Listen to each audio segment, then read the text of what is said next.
You have turned into Remote Control's latest episode. Listen in as the GCRN crew talks TV from 2000 until now, with pilot and season premiere episodes, finishing finales, and season passes as well. Now get ready to change the channel with your remote control as we bring you the latest and greatest in the world of television.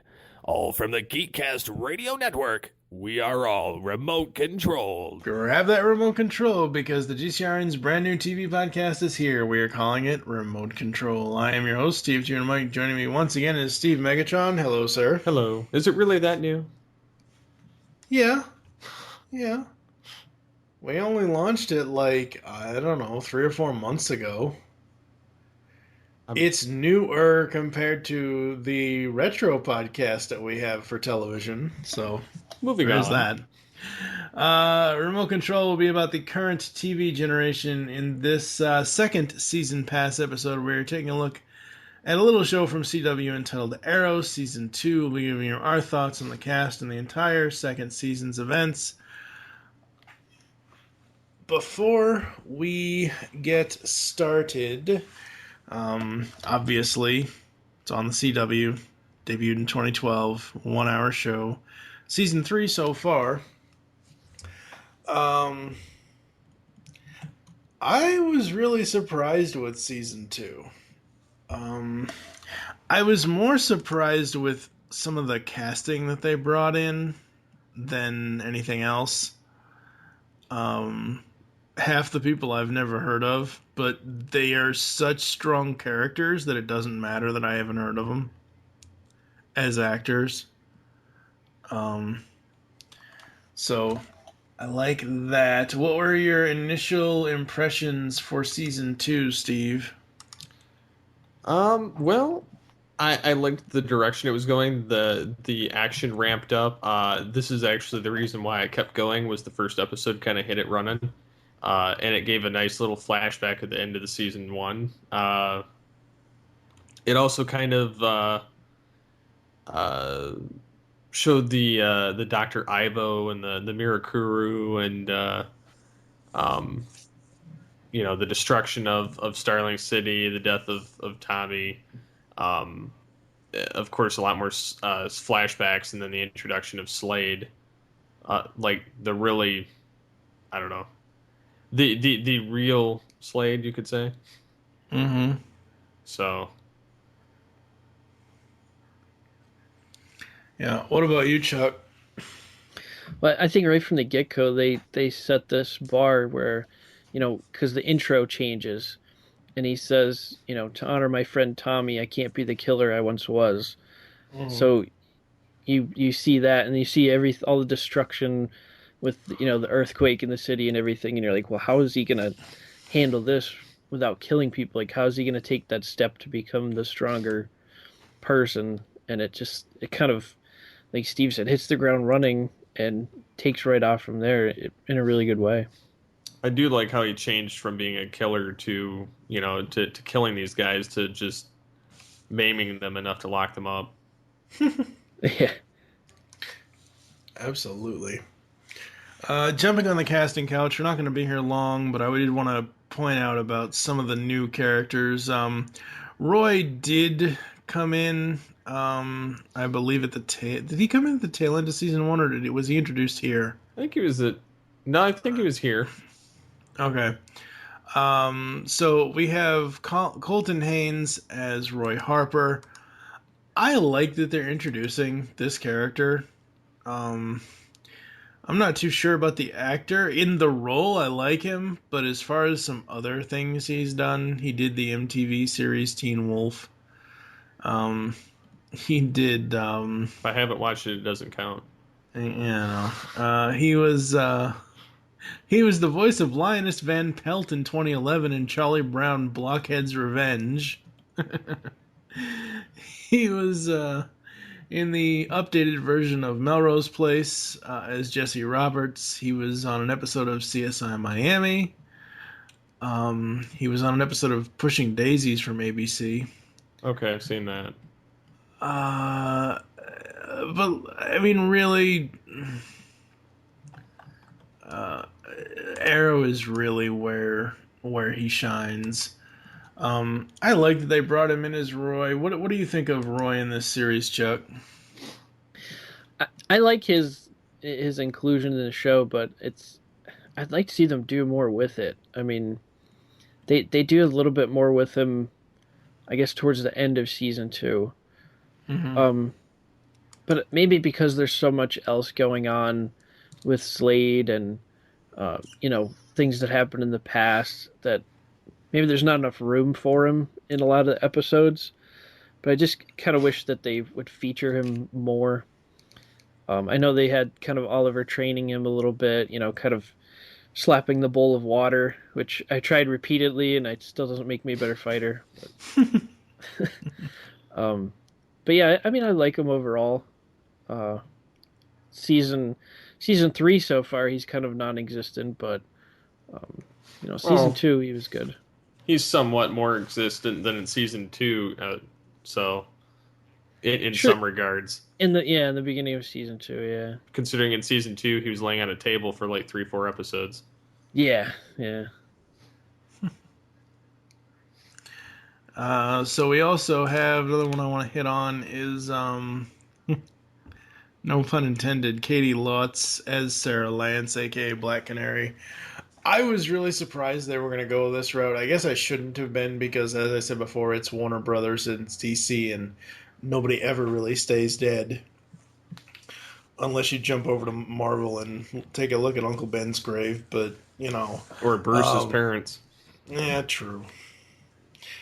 I like her. I think it's interesting what they did with Black Canary in this series, because the only other time I've seen Black Canary in live action was Rebecca Donaldson. Oh God. Oh God, I'm blanking on her name. Shit. Lori Loughlin, who used to be on Full House. She starred as Dinah Lance, Black Canary, in Birds of Prey in 2003, and they actually had a scream effect that she used for the Canary Cry. It was pretty cool. But I kind of like this a little bit better, that it's just this little device that emits a high-pitched, what sounds like a canary chirping. I thought that was a little ingenious to not have to deal with or not have to work on special effects for her screaming. And Katie as Sarah, she does a damn good job. Although that wig is a little ridiculous after a while. It is, but it isn't. It kind of is actually interestingly, oddly fitting. See, the funny thing is, I like her with it on more than I do with her with it off. That's the weird thing. Well, it goes with the costume really well. Yeah, it's better than green eye paint. Let's put it that way. That's true. That's true. We also have Manu Bennett as Slade Wilson, aka Deathstroke.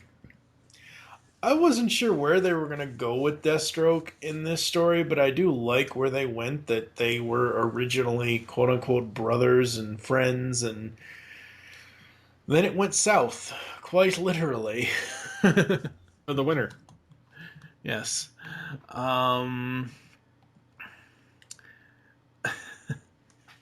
They brought in someone, Carrie Adams, for Bethany Snow. Bethany Snow is essentially the DC New 52, or I should say, our favorite thing about DC Comics, Steve, Channel 52. She's basically the news reporter. I do like that they brought her in and used that character name, but and that's, I don't know. I do like Dylan Neal as Anthony Ivo. I find it kind of weird that they brought Dr. Ivo into this world, since the only place I know Dr. Ivo from is from Superman, from Lex Luthor. So Robotnik. Yeah, true. Who else? Summer Glau as Isabel Rochev. She was alright. She's a little weird at times. Yeah. Any of the cast members you guys wanna talk about before we move on? How about Sebastian Blood? Yeah, we can talk about him. His mask looks like a cheap knockoff of Batman Begins Scarecrow mask. At first, when I first saw it, before he put it on, when I just saw it in his hand, that's and it had the same kind of effect. Mm-hmm. Almost a fear toxin thing, and then he kind of goes when it's on his face. Yeah, so. they had the distorted voice kind of going on. Yeah. He's had some interesting roles over time. He's been on Psych for an episode, The Mentalist, Law and Order Special Victims Unit. He was on True Blood for a number of years. I like Sebastian Blood. It was interesting. I was kind of wondering where that was going to go, if they were going to allow Moira to defeat him, honestly, in the race. Obviously, that's not the route that they took. I don't think they played him up enough, though. In the end, he's just a stooge for Slade. But he doesn't know it. Right, but I thought Brother Blood was supposed to be this whole badass separate villain, and now he's just a random henchman for Slade. For now. Well, now. Slade killed him, didn't he? There can always be another Brother Blood. Yeah. According to the comics, there's many. I was going to say, I think he did kill him in the show. I think he killed this one. When he confronted him at the desk, yeah.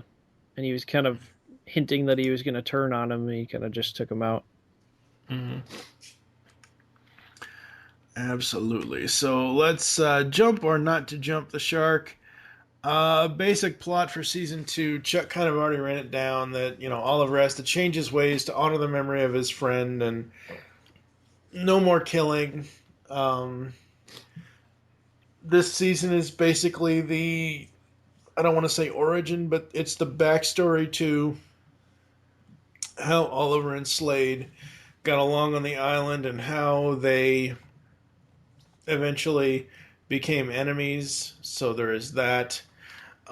Steve, what kind of notes did you take for season 2? What did you like? What didn't you like? All that good stuff. Well, actually, I liked a lot of the flashback scenes, and I liked the fact that they showed that how Sarah survived, how the grudge got wedged between Oliver and Slade, how Slade got his monstrous power. Mm-hmm.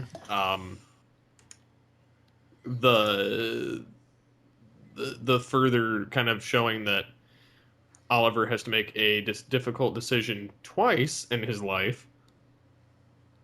Right. At the same type of scenario, to only a different person pulling the trigger, or in this case, a blade. But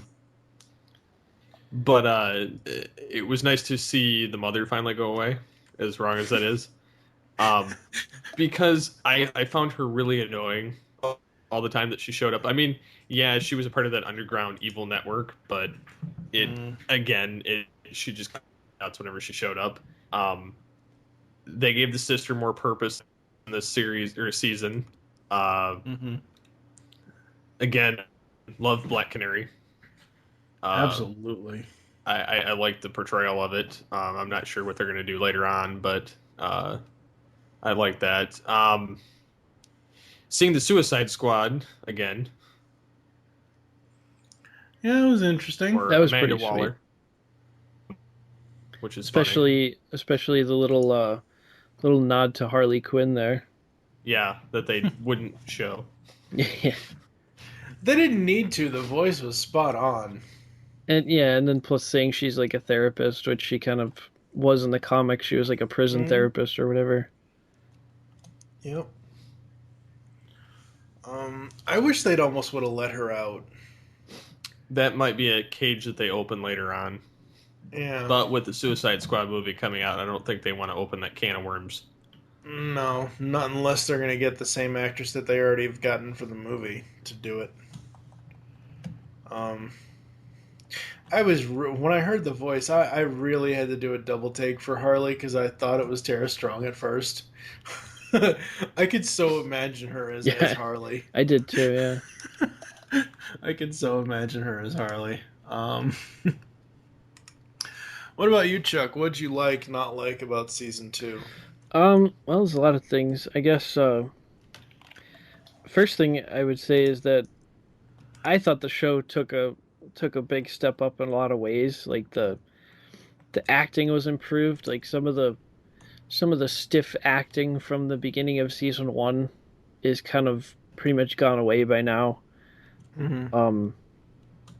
I like the added like stress in Oliver's life, not only because of Slade Wilson making him sweat bullets, but just all the family issues and the lies and everything with his mother and his sister, and just like every episode was just this huge like crushing mental weight on him, and it was interesting seeing him try to handle that throughout the season.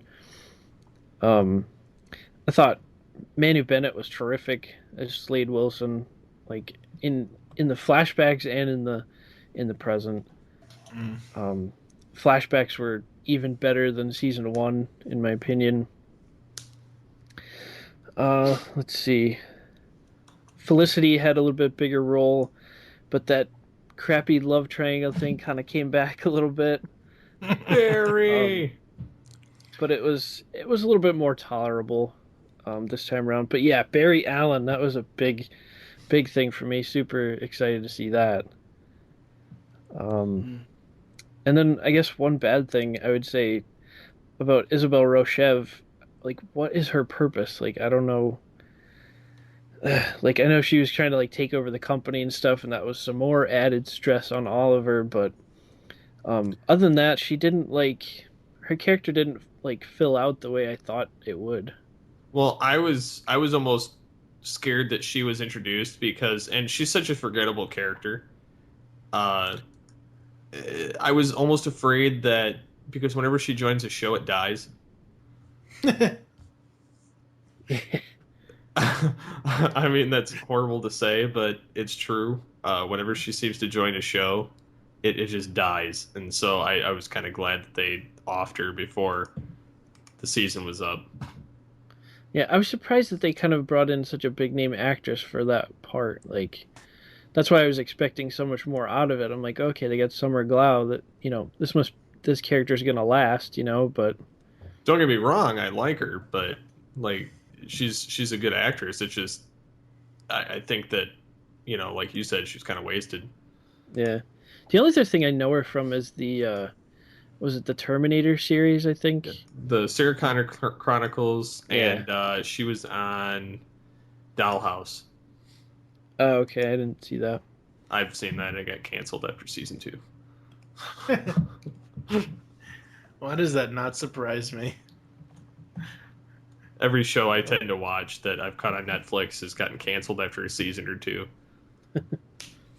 She doesn't always show up in them, but sometimes. Well, at least her guest appearance in a certain comedy we like I know you were ruin that show. She guested on a season, on an episode of The Big Bang Theory. That's all right. She jumped trains. Yeah, Sheldon shoved her off the train. For me, with season 2 of Arrow, in episode 2 of the season, that poor Mustang. Oh, God. I always hate it when I see cars get destroyed like that. Oh, man. I love Felicity in this season because she's like, oh, great, my secret identity is being your secretary, your gopher. And Dig is like, well, it could be worse. My secret identity is being his black driver. I can't believe they got away with a line like that. Why wouldn't it? Last Man Standing gets away with a lot worse than that. True. Black Canary, hell yes, more of that. Somebody needs to beat Hollywood over the head with a stick. And I say Hollywood in general, and I know a lot of our listeners hate when I do this, but somebody needs to beat Hollywood over the head with a stick, because it is not Raz, it is Raish. There is a damn difference. It's Raish Al Ghul. There's no goddamn Z in his name. Ugh. Chuck already said about the scientist, three ghosts, and blast radius. Those 3 episodes are probably the best 3 episodes of the season, just setting up Barry and setting up for the whole new series.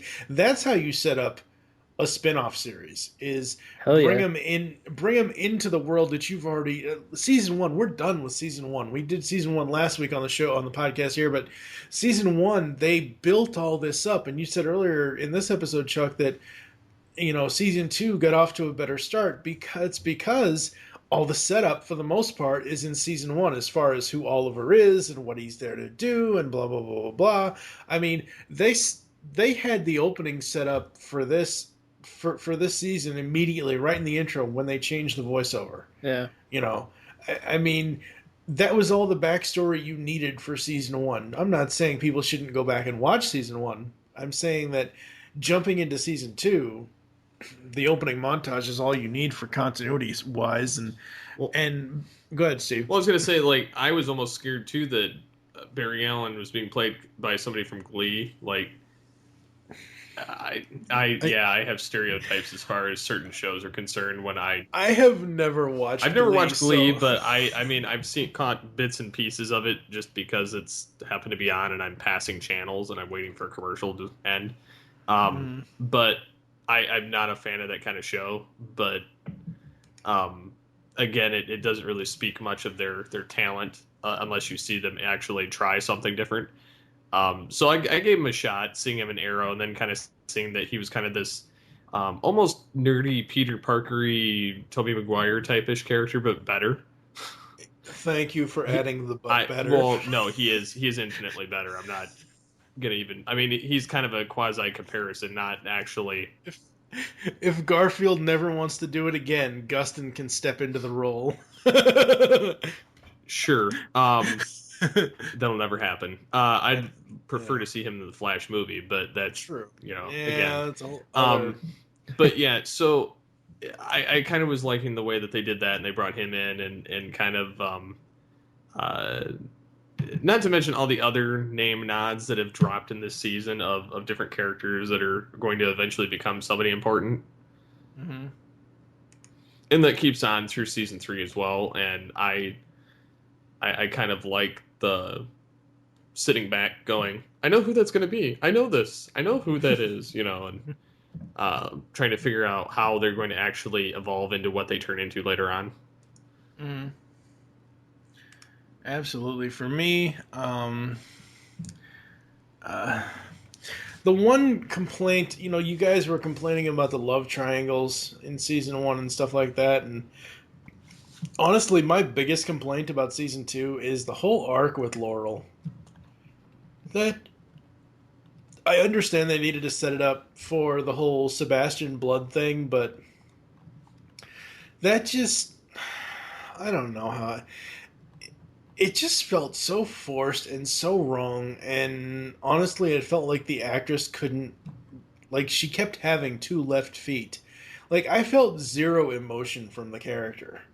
Okay, sure,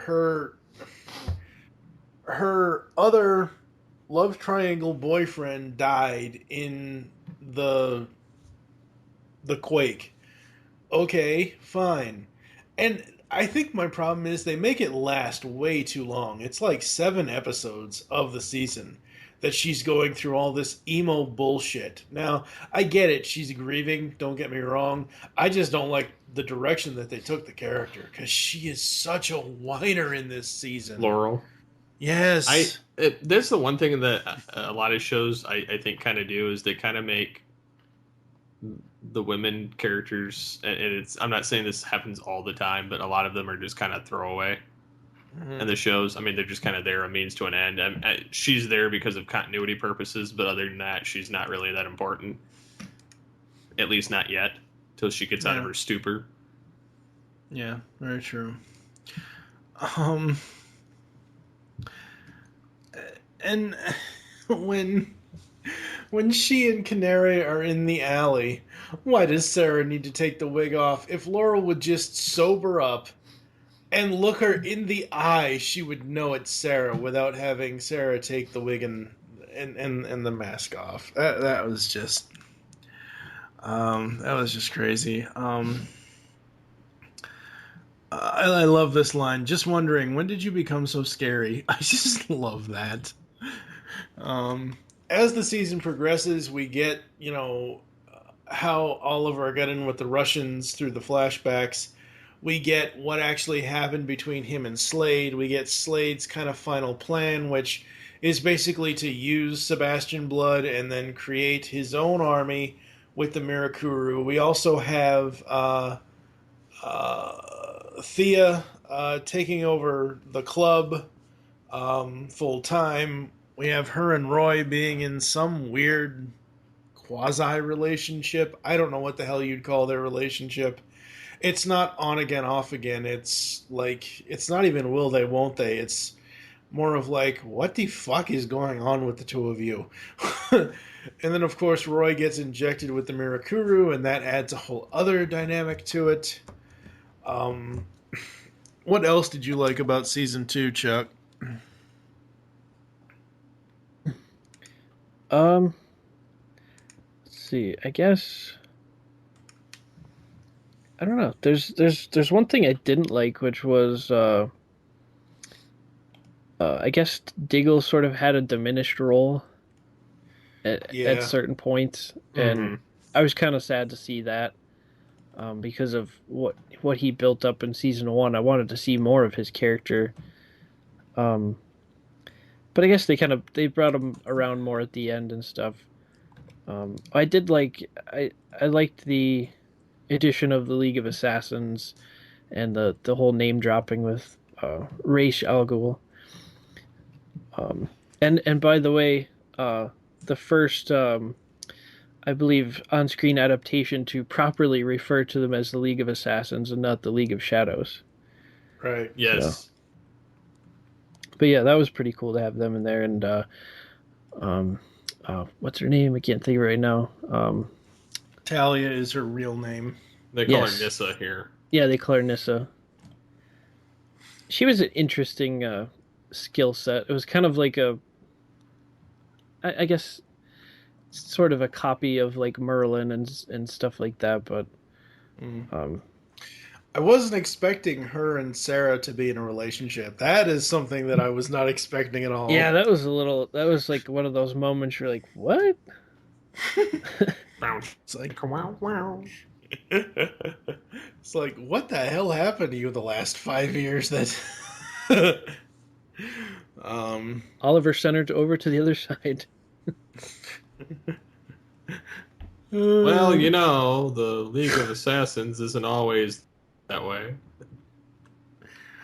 Oh man. Kind of a. Can you imagine if the shadow? Imagine if the League of Assassins was built out of the Amazon. Anyway, season 2, it ended differently than what I thought it was going to end. I mean, I knew we were going to get the ultimate showdown between Slade and Oliver and all that, but in Unthinkable, season 2, episode 23, I love how Oliver basically pulls a Bruce Wayne in this episode, where he basically tricks Slade. And it also is kind of a lie to us, the audience, because the writers hook us in with, oh, he loves Felicity. That's so nice. They're going to start dating in season 3. Yay. And they hook us in, and obviously they have the reveal in the finale that, oh, well, I'm just saying that, it's kind of like that stupid line from Not Another Teen Movie. All as I said was, I'm whispering something into your ear. I didn't say anything else. Yeah, it's just it's so almost stupid. like one of those Spaceballs moments. Because good is dumb. Yeah.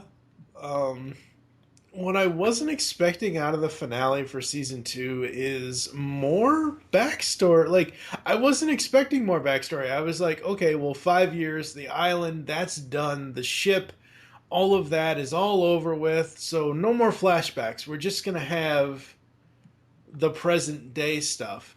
And then they hit us with the fact that Amanda Waller brings him to Hong Kong. I'm like, wait, what? That was great. It was cool. It was interesting. I like it.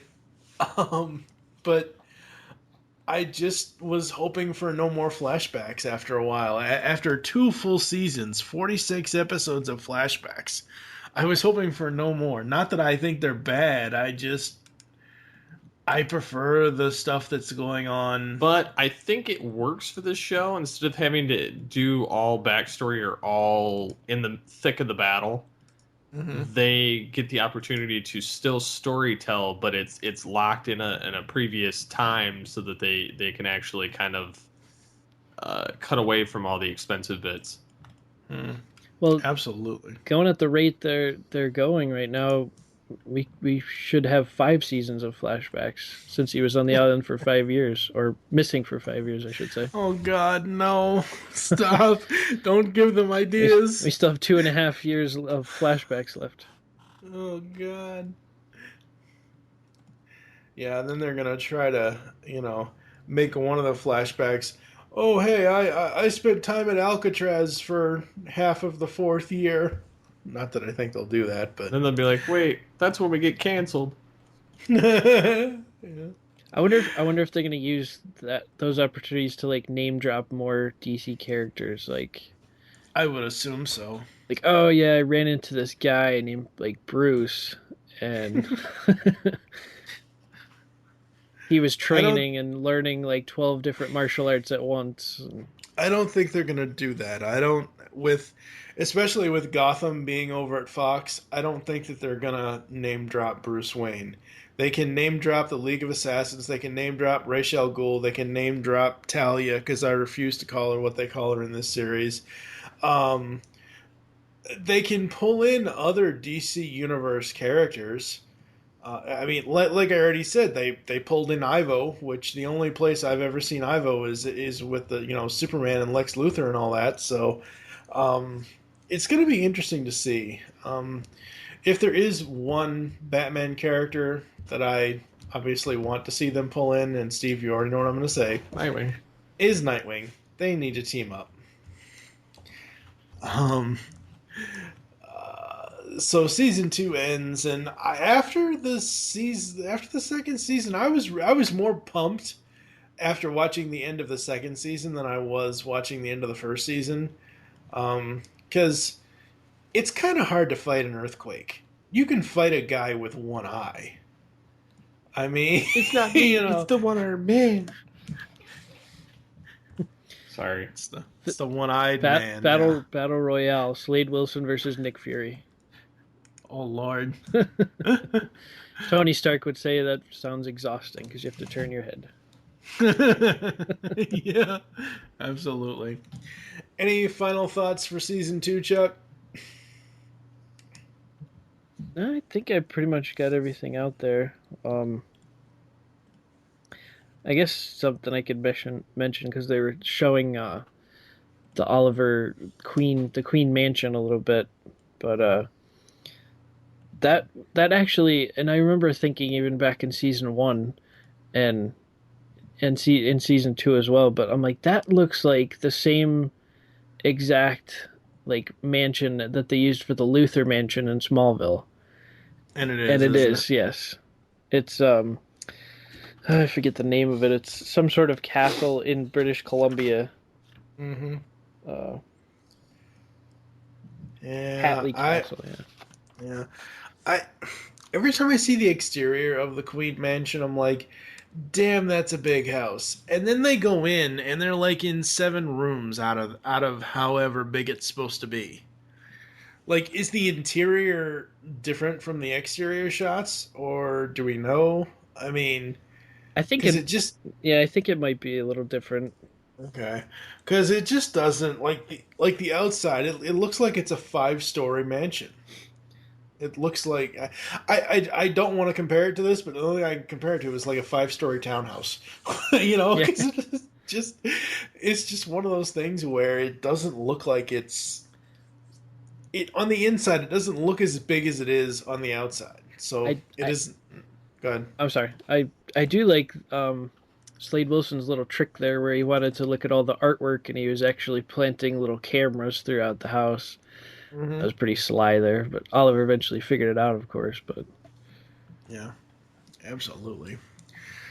All right, we're going to take a quick break, come back, rate season 2, and then give you a preview of what's coming up next on Remote Control. We'll be back after this. Hello, geeks. Want a podcast that covers a vast array of topics with no rhyme or reason? Then check out Altered Geek Unlimited, where the topics fly more or less off the cuff. We cover media news, TV, our favorite geek products, and of course, your feedback.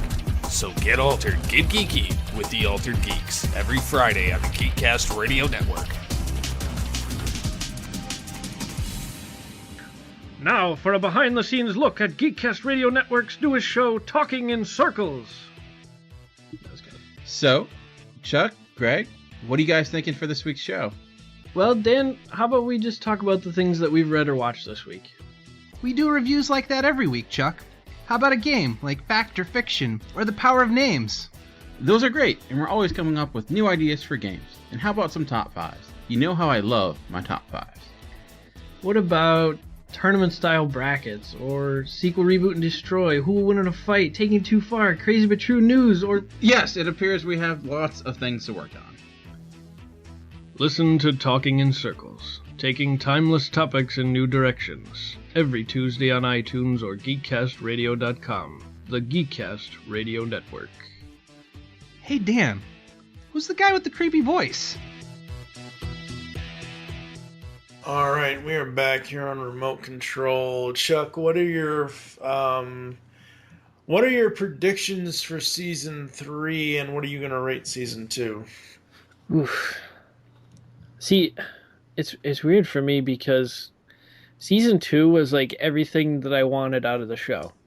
Mm-hmm. So, honestly, like if they canceled the show after season 2, I probably would have been satisfied.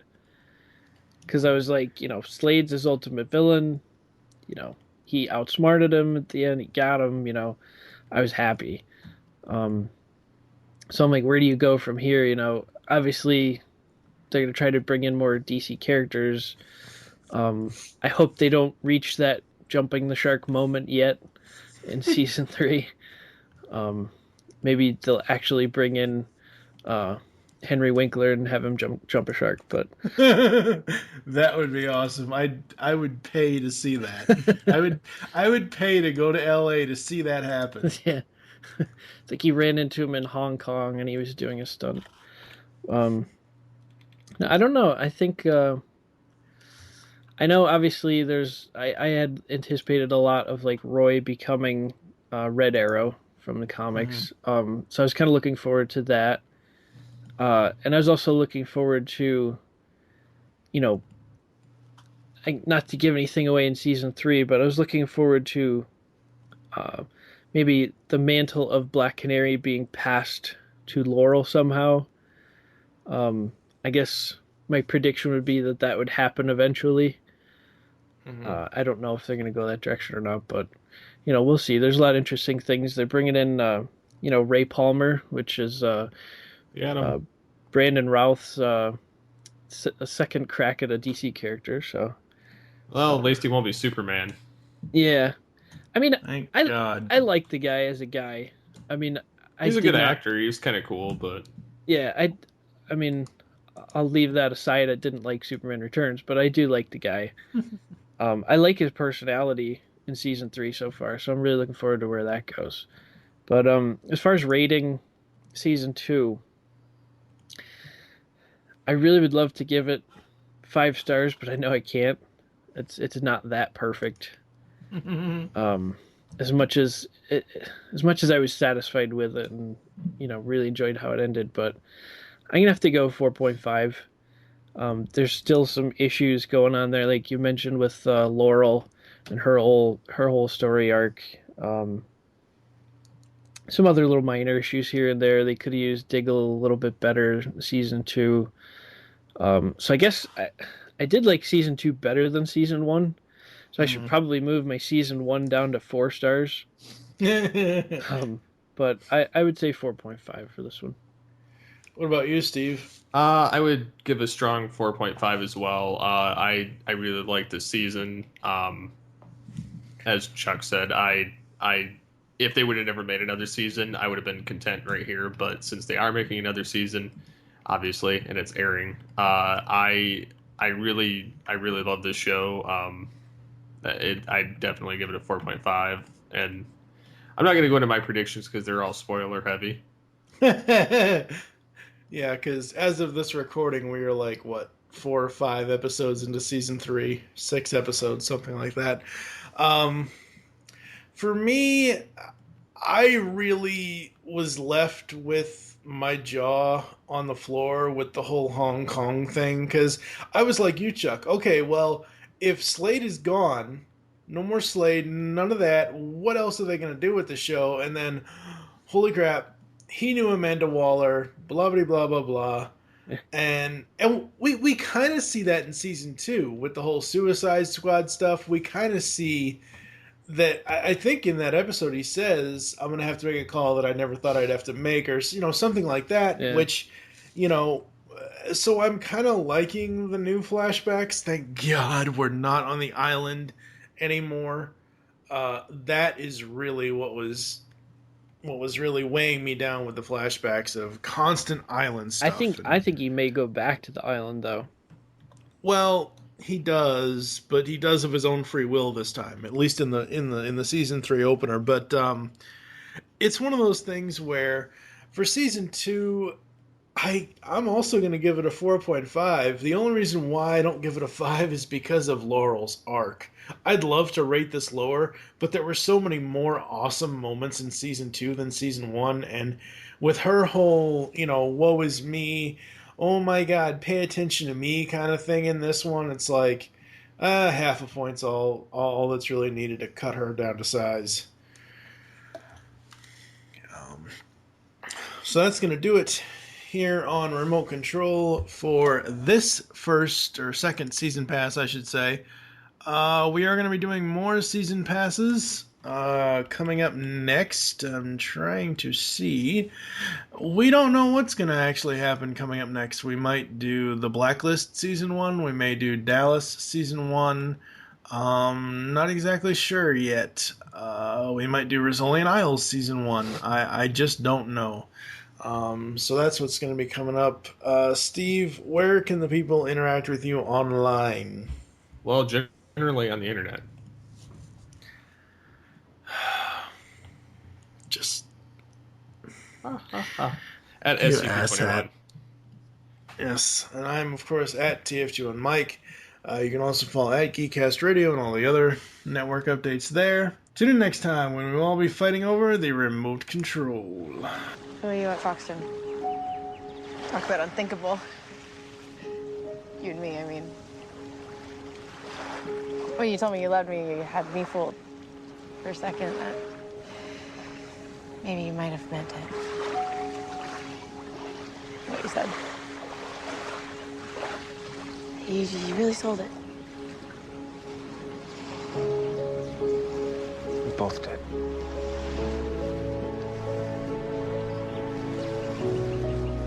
Let's go home.